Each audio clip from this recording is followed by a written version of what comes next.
Kannappa cinema first half అంతా దయ cinema, interval వెళ్ళి దాకా దయ సినిమా, ఇంటర్వెల్ వెళ్ళిన తర్వాత దేవుడి సినిమా.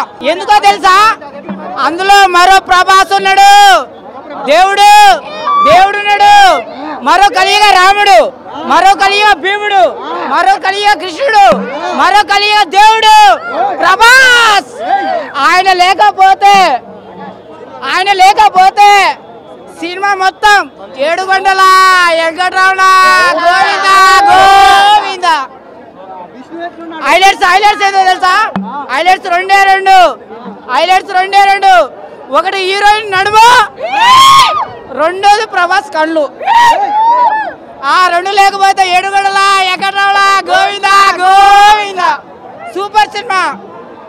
బయట ఎండ కొడుతుంది, లోపల మంచి విసుకు డబ్బులే డబ్బులు. ఇండస్ట్రీలో కుబేరుడు అవుతుడా స్వామి.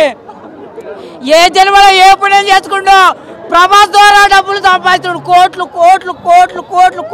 కోట్లు. రేవంత్ రెడ్డి సార్ మీ అందరు పోలీసు వాళ్ళందరూ అటు పంపించండి, డబ్బులు. బ్లాక్ మనీ మొత్తం వైట్ చేయండి, పంపించండి ఫుల్ డబ్బులు.